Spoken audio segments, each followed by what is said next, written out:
there? Nope. Something else is going on. Catching up, maybe? Yeah. I don't know. Probably not. But hey, Drew's here. They working? Can's here. But she's telling a different story. Okay, he takes his glass. He's had enough, folks. He's had enough. We're live here. Yeah. Well, let's do this. Yeah, it's showing you in your seat there looking pretty yellow. Actually, also last week you were looking kind of yellow in that camera. I think that camera may I think it may be going down. Yeah. Yeah.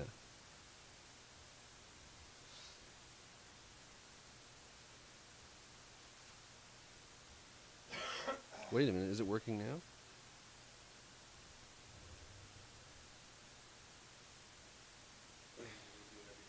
No.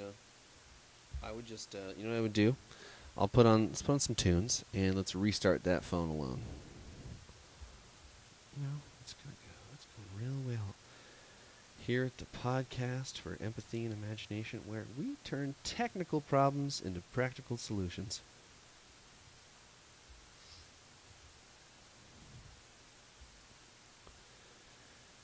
It's time to hear a song by Drew Clark.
That was This System Is Mostly Waste by Drew Clark. Cool. Is that off the forthcoming double album? Well, it's off the pre-demo of the next Drew thing. Okay. There's a pre-demo. There's a pre-demo. Yeah. That was it. So that was a pre-demo teaser. Uh-huh. Okay. Thank you. You're welcome. That was fun. Sounds good. So we just totally handled the technical difficulty. If you're just joining us, welcome to the podcast for Empathy and Imagination. I am Drew Clark. I am Aubrey Cloutier, and we just dealt with a huge technical snafu. Yeah, Switcher, which is pretty cool, allows us to do this, breaks down a lot. Mm-hmm. Yeah. And we're just on a run-of-the-mill Wi-Fi network here, so I'm not sure Not sure why that is. Yeah. But Switcher, we appreciate your work. We appreciate your existence. It's amazing that it works at all. I couldn't make anything like it. Yeah. Very grateful that it exists. Oh, it's time for Final Corp. Yeah. Finally, a corporation with only its best interests in mind. Okay. Well, thank you. Final Corp sent thank us. you. Final Corp sent us some Halloween candy. Yeah. Mayonnaise marshmallows. They are marshmallows. bright tasting. They're kind of bittery hot, like batteries. It's Yeah. interesting. Yeah, and it's different consistency. The center is kind of more like fudge, like a Mhm. mayonnaise fudge consistency, and the Yeah. outside is more soft. So they had that. They also had real blood. Oh, just real just blood. real blood. Yeah, Cool. just like a Tootsie Roll, but you open it up and it's real blood, congealed. Like hard congealed. Congealed. Just blood. Yeah. Any Kinda word like on where cranberry the blood like came cranberry from? sauce. Cranberry sauce consistency. Oh, okay, okay. Like gelatin, Jello. What kind of is it? Like deer blood or? Like, Well, there's a contest. You can, once you unwrap it, there's a little thing to fill out, oh, and you can guess on what the blood is from, and then you send it in, and whoever wins. Well, I'm not sure what happens, but whoever wins, they go that's somewhere. how you win. Yeah. is you Okay. get the correct Well, answer. how do you know if you want to win? Well, you have to make up your mind on that.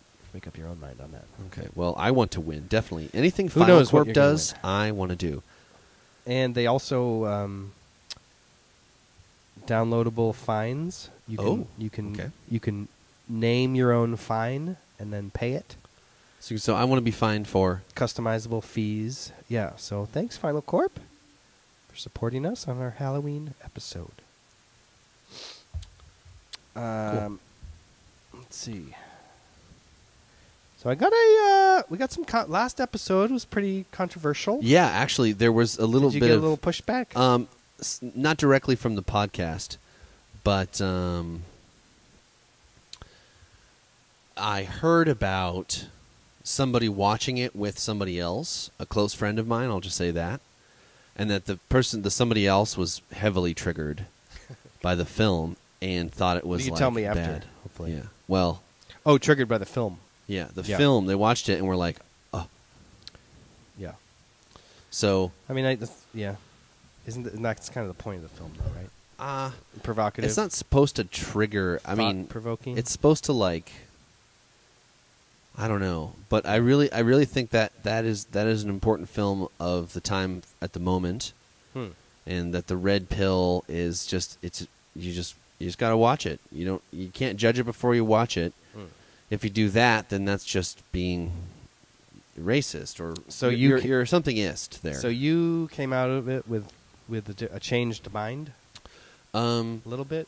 When I first went in thinking about men's right movements, I've already heard about that like once or twice before in like the last year, but I didn't know much about it. I knew that it was highly criticized, which didn't bother me, but I didn't really know what they were going for. You didn't know what they were about.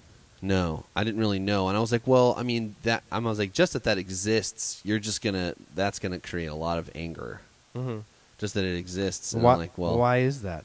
Well, we live in an interesting time where people are getting upset about what other people do in private all the time, and I don't think that's a good plan. So that's why the movie would cause anger. The movie causes anger because it puts a huge kibosh on a lot of modern feminism's outright goals. Like, if you look, which I read them on the last episode, at what the men's rights movement is going for, we went through the list. It's a very clear thing. And on the other end, the feminists, current, like you could say third wave feminists, don't carry such a... It sounds very different. It's not language like that. It's language like not as forward-thinking, thought-out, healing as that, I would say, for example. You're saying in comparison. In comparison, yeah. To the men's rights. Right. I see. And then I was so identified with the things that they strive for, and it's like, well, if you're going to have specialty groups, then you got to have all specialty groups. And if you try to say this group, actually half of everybody can't be one of the specialty groups, then you're just going to get pushback from creating specialty groups. Because now we have this mentality like, well, I'm a, and then you divide them a cisgender, heteronormative, California, American, English-speaking male. And it's like, well, that's just like isolating. And to me, that's what money does, too, because money can only be owned by one person. You and I don't have a dollar. You have your dollars, and I have my dollars. So it's like we're doing that with our politics now and our culture. And it's like, I get individuality. I get personal perseverance and personal responsibility very much. But I think we're going too far away from another view, an Eastern style view, where it's more of a communal effort to exist, when instead we're trying to go everything the other way, like hyper individuated in all ways. Right. Which there's some strength to individuality. It's great. I also think we need to harmonize that with social well-being. Like, do we have the resources to deal with both personal and social well-being? Yes. It's, do we choose? Okay. Thanks for clarifying. You're welcome. I have a long comment here from an avid listener. Okay. So, here we go. Ready? Ready. On the subject of flying small planes. I had an analogy about flying small planes. If you see a plane in a tree, do not assume it's due to a bad pilot. It could be unexpected changes in weather, cloud formations, faulty radio, mechanics, air traffic control, mountains, other plane flying too close, etc. Mm-hmm. Valid point. But? Subject of feminism. At the start of your discussion, Drew mentioned a brief relationship with one feminist, and his experience led him to no longer identify as a feminist. The experiences with this one woman are in part why he's bringing up the topic of MRAs. There was also some talk about the actions of third-wave feminists as being largely unproductive, in quotes, which I found interesting. One of my first jobs after college was working for a group of third- and second-wave feminists who wrote healthcare grants for programs for women and children living in poverty. There are also feminists writing grants for more domestic violence shelters, including shelters for men and co-ed shelters. The information regarding women's-only domestic violence shelters not providing services is false. Furthermore, there is no evidence of any MRA helping create these shelters. The Guerrilla Girls campaigns in the male-dominated art world are a great example of productive third-wave feminism. According to the Merriam-Webster Dictionary, feminism is, quote, the theory of the political, economic, and social equality of the sexes, unquote. This definition is in line with all of my education regarding feminism. I was born in 1975, making me part of the third wave of feminism, which makes sense because I am inclusive to all experiences and people, including men. However, I still see the need to work on the goals of the second wave feminist movement. That is equality of opportunity, pay, access to quality child care for all, and more research into women's health. The MRA idea that there is more focus on women's health is misleading. Up until recently, research on healthcare addressed men's health, and men were the primary research subjects. Men's health was simply known as health. Still today, there is significantly less research on heart disease and women, which is the #1 killer of women. There's holes in everything, We live in a Swiss cheese universe. That's true. Throughout the history of the feminist movement, common derogatory stereotypes include ideas that all feminists are militant and man-hating. Granted, there are extremists in the feminist movement and in all groups, but those that are prejudiced against men and wish to undermine the rights of men do not embody the purpose of feminism. Well, it depends on where you're right in feminism. And therefore not all feminists. There is the fear that women receiving equal rights will take away rights from men. Furthermore, the act of women simply wanting equality demonizes men. The suffragettes heard such arguments, and we still do today. During your podcast, the phrase demonizing men was used in regards to women discussing real issues they encounter in day-to-day life. How are they demonizing men? The statement, they're men, and they've been oppressing everybody, now it's our turn, was also used. Do you really think the object of feminism is to have a turn at oppressing men? No, I don't think the object of feminism is to have a turn oppressing men. I think the reason feminism sprang into being was out of real necessity. I think there are implicit, unfair things about certain aspects about what they're talking about. I think that it only could have arisen out of a necessity for it. And as far as I know, kind of feminism's first enemy was capitalism. Then it was switched in the 70s to be patriarchy. Now that was a choice. Okay. Well, hang on. Oh, okay. Ernest Becker, author of The Denial of Death, believed that humans invented culture as a buffer to ease our constant fear of death, and when one's culture is threatened, we become prejudiced. So it's understandable that some men are fearful of feminism equality because it changes their culture. Maybe this is why the MRAs were formed. A voice for men. It's about that. A voice for men. Is it? Is this really a voice for men? When I was about to visit the website, I hoped for a site about men's health, how to be a good father, self-care, articles about men writing grant proposals for shelters, etc. I hoped that it was a place where men respectfully advocated for their rights. Instead, I found many articles about women falsely accusing men of rape, an age-old myth propagated to keep women and men from reporting rapes. Statistically, the rates of false accusations are so low. Furthermore, sometimes what is considered a false allegation is simply the victim showering after the incident, therefore leaving no evidence. In other words, worry about being killed by a hippo, no need to worry about false rape allegations. Paul Elam, the creator of this website, has many interesting views on rape. Quote, women are stupid and often arrogant enough to walk through life with the equivalent of I'm a stupid, conniving bitch, please rape me, neon sign glowing above their empty little narcissistic heads. If ever on a jury for a rape trial, he has said that he will always vote not guilty regardless of overwhelming evidence that the rape occurred. Paul also publishes public information about rape victims so that they can be further harassed. The mission statement is very interesting.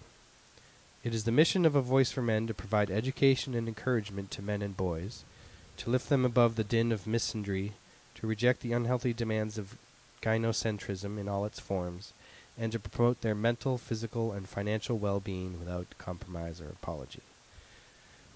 There are also hate-filled videos insulting feminists and just generalized hatred of women. I failed to see anything regarding improving the lives of men. It's also interesting that during the movie The Red Pill, that Paul Elam was not asked about his views on rape, hate speech against women, and lack of any involvement in improving men's lives. Views on rape? Maybe that's because the movie was funded by MRAs. It wasn't one MRA group. First feminist groups were supporting it. Then they pulled the plug. Then different MRA groups supported. Why did they pull the plug, do you know? Because they didn't like the direction of the film. This is a great website to view with one's mom or grandmother. I'm confident that an interesting conversation will ensue. MRA controversy. Controversies surrounding MRAs was alluded to but never discussed in our podcast. Why?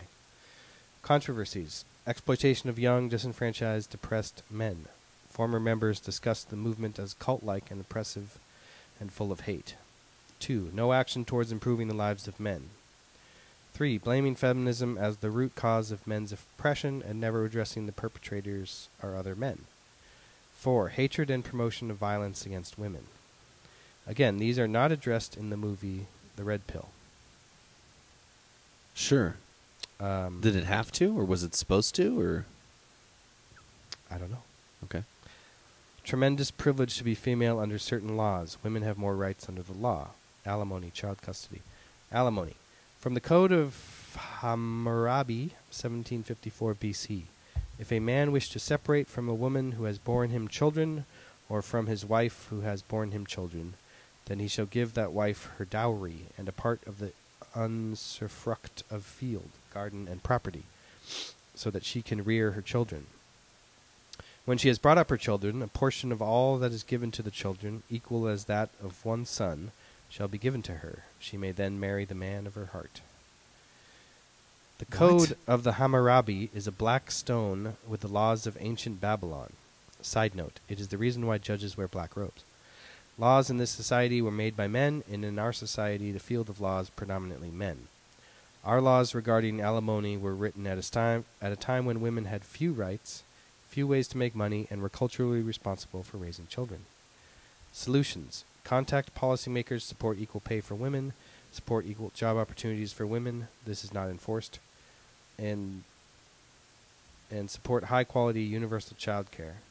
Women already know that men are more than capable of being a great parent. This idea that women are better at raising children is not a view shared by feminists. Please note, single moms in this country often live in poverty. Many are not granted any child support from the father, and those that are granted child support, only 60% receive the payments, plus full-time daycare, enabling a parent to work $1,000 to $2,000 per month. Please keep this in mind when you state that women are privileged. Some more. Wow. Subject of jobs. During the Red Pill, it was stated that women will not take the hard, demanding jobs that men will not take. This is Warren Farrell's point of view, interviewed in the Red Pill. He even wrote a book about it, which Oprah promoted as a how-to book for getting a job in a male-dominated industry. Women bought this book. It was a bestseller because many women want to be truck drivers, electricians, plumbers, etc. These are often well-paying union jobs. Access to training and to labor unions is very difficult for women. I am 42 years old, and simply taking a woodshop class in high school was a difficult task. I was encouraged to be a secretary and to stop working once I married. This is by a teacher. Men, if you want to be a child care worker, do it. You are more than welcome in this field and are always encouraged to apply. But you may be disappointed about the pay, $9 to $11 an hour for a daycare worker, and you will have to go to school to receive certification. Nursing is also a welcoming field, but like many traditional female jobs, it requires more schooling than many, but not all, traditional male jobs. That's why you see so many women getting their higher degrees, because without the degrees and loans, their job prospects are very limited. Solution. Let women work in all fields. They can be injured too. Support universal high-quality child care. You know, it's... okay. Subject of the military. There are women who want to fight on the front lines and are willing to go through equal training. Feminists and women throughout history are not usually in charge of the military and do not usually start wars. Solution. Stop wars. Subject of male rape. Perpetrators of male rape are 93.7% male. The police who do not believe male victims are usually male. Male victims are welcome in all rape crisis centers. Most of the people who volunteer or work in these shelters and provide support are women. Rape crisis centers exist in part due to feminism. 994 out of 1,000 rapists are charged with no crime. Solution. Men, stop raping other men. Volunteer at rape crisis centers. Stop promoting the idea of false rape accusations. And pressure the legal system to put rapists in jail. Subject of male stereotypes in the media. Stereotypes in the media? You are kidding. The media is a powerful institution heavily dominated by male execs and writers. No group is free of these stereotypes. Solution. Turn off media that promotes stereotypes. Support good writing and a diversity of ideas. The subject of domestic violence. Women's shelters are offering assistance to male victims by placing them in homeless shelters. Domestic violence shelters are generally segregated to keep the victim's spouse from entering and killing them. However, Domestic violence workers are now questioning whether the genders need to be segregated. Many of the people involved in offering help to males are women, and many women are involved in the creation of domestic violence shelters for men. As I said before, there is no evidence that MRA members are writing grants and building these shelters. At the moment, male shelters are being built. The Red Pill. Propaganda film funded by MRAs. Hate speech on websites barely addressed. Views on rape not addressed. The expense and hard work of childcare and impact on working, supporting a family not addressed. Exploitation of male members of the MRA not addressed. Lack of any action solutions to improve the lives of men not addressed, and the male role and oppression of other men addressed by one feminist in the film. And finally, the identity politics and the oppression Olympics. While addressing this topic, this podcast promoted identity politics and the oppression Olympics. If that was not your goal, it would have been great to stand back and look at this topic from all sides, and instead of just listing off why men are victims, oppression Olympics, come up with solutions. Thank you. These are my views. You're more than welcome to disagree. I appreciate that you read this. Well, thank you for sending that in. Wow, thanks for writing that. I appreciate your time, and it would be cool to be able to respond in a more kind of topic-to-topic way. Yeah. Yeah. Any thoughts on that? Well, it's really hard to respond to that because it's so many things. Mhm. I mean, I interrupted a couple of times where it was like, I've been misunderstood. That's how I felt. Yeah. Felt misunderstood. But Yeah. everyone's voice is valid. That's part of the Yep. Free speech, premise right? of this podcast. Right. Is no matter who you are, your voice is a valid one. True. Anything jump Well, out? when I Yeah, apply empathy to thinking about that person and my just hearing that for the first time just now, I think I'd like to talk about it more. I mean, there's plenty for me to learn about the need for women's rights in areas where they're needed. And I'm not an MRA. I don't even feel the need to defend MRAs. Yeah. I just think it would be cool if people watched the movie. I'm not saying join this or don't join that. Just as a Just as can you stand it or can you not stand it? yeah. Because if it's that scary to you, Well, I agree with you. I think people should be curious even if they disagree with ideas. Mhm. Yeah, we sound like a big commercial for it, but it will alienate Right. people. And I'm not an MRA. No, I'm not a men's. I'm think probably there not going to become a men's rights I activist. think there are a lot of silly ideas on both sides. I'm a human rights activist in the sense of the zeitgeist movement. Here, here. But really, that's it. Have we brought in the zeitgeist as a topic? We have. Did we? That We we've need done we some need of a that. part 2 on that. Yeah, I think I'll show some videos and stuff too. Okay. Anything else? Any responses to that one? Just thinking about that, it's like there's some parts where I feel if we had as a conversation, I would listen, and I think I could explain my view more clearly than it seemed to be received on that end. And I totally have space for emotions in that world. There's definitely gonna be emotions stirred up. Mm-hmm. So, like, if someone's feelings are hurt, I mean, it's like expected, and I'm not going to freak out. It's like it's going to happen. So let's have our feelings. Let's feel through them. So let's learn from our feelings and get forward to a new strategy. So why are we so isolated and divided? Do you think the internet has something to do with that? Because we're all islands of one on the internet. Right, usually. And you can sort of absorb all you want and reach these conclusions just in the privacy of your own head. And then you go on a podcast and you sort of talk about it, and you realize, oh my God, this is hugely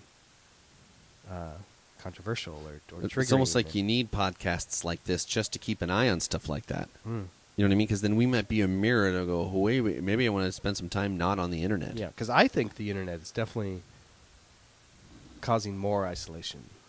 Yeah, because it's very entertaining. And it's like more narcissism, more isolation. hyper narcissism. It's like true. even though we're connected, the irony is that we're disconnected, right, from each other.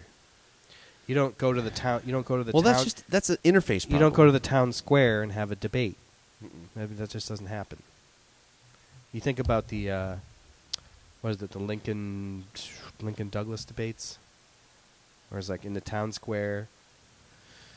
Lincoln would talk for an hour and a half or something, and then the other guy would take 10, 15 minutes, come up with a rebuttal, and then talk for an hour and a half, and everyone's just sitting there patiently listening.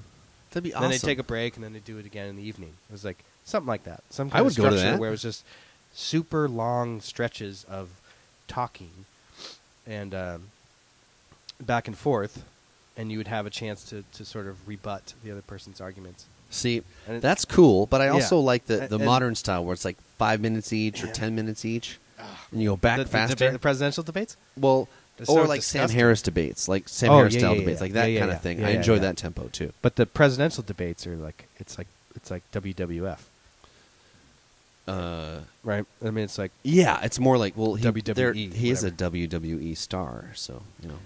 yeah. He's stars of many things. A testament to his talent. Well, So yeah, I think we need to be curious about ideas that differ from our own and Uh-huh. engage in a respectful dialogue with others. yeah, I've been saying this the whole time.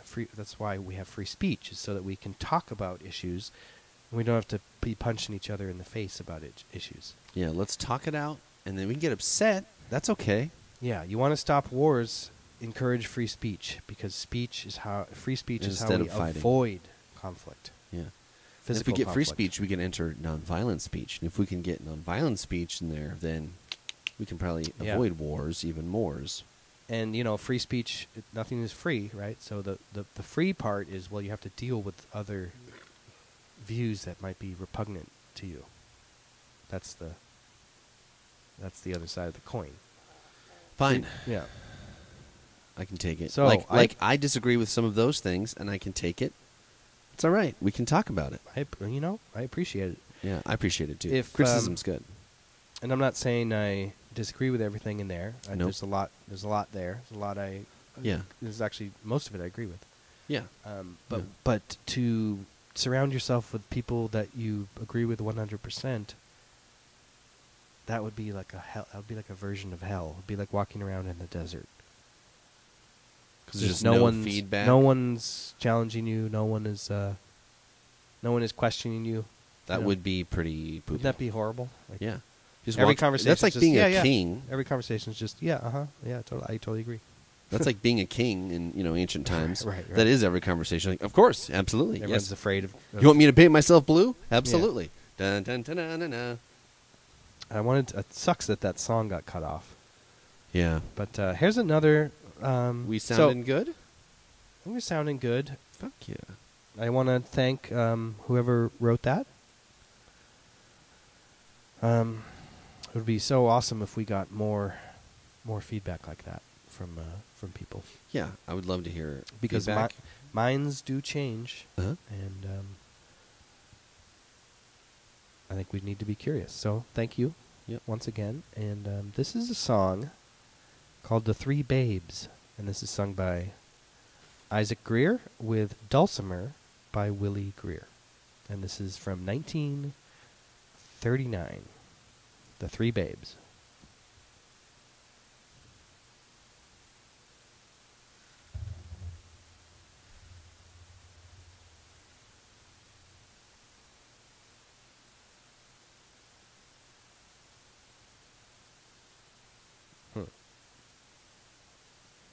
Well, Kind of sounds like Zero Babes. some quiet babes. Let's throw a refresh. This is, I found these songs on the Library of Congress website, loc.gov. I was looking for Halloween songs. And this is some folklore songs. Library of Congress is pretty cool. We should bring that in as a topic sometime. Okay, here we go.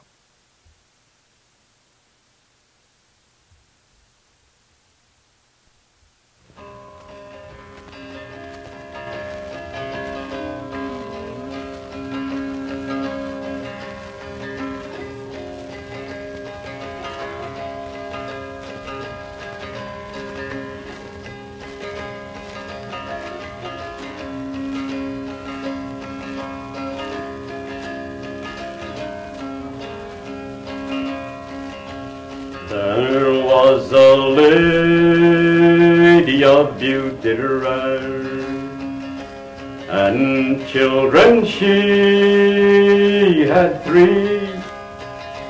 She sent them away to the north country for to learn their grammar read. They hadn't been gone so very long, scarcely 3 months and a day, when there came a sickness all over the land and swept them all away. And when she came this far to know, she wrung her hands full sore, saying, "Alas, alas, my 3 little babes, I never shall see anymore. Ain't there a king in heaven," she cried, "who used to wear a crown? I pray the Lord will me reward and send my 3 babes down." It was a coming near Christmas time. The nights were long and cold, when our 3 little babes come a-running down to their dear mammy's home. She fixed them a bed in the back mist room, all covered with clean white sheet, and o'er the top a golden one, that they might soundly sleep. "Take it off," said the oldest one. "Take it off," we say again. Oh, woe, woe, woe to this wicked world, so long since pride began. She spread a table for them there, all covered with cakes and wine, and said, "Come meet my 3 little babes, come eat and drink of mine. We do not want your cakes, mammy, we do not want your wine, for in the morning by the break of day, with the Savior we must die." Whoa, that sounded pretty brutal. Pretty cool. Cool. Thank you for that. Sounds good. You got anything else? No, I think that might be our Ghosts. Any what? ghost stories? Any Let's see. real life ghost stories? Let me think. Well,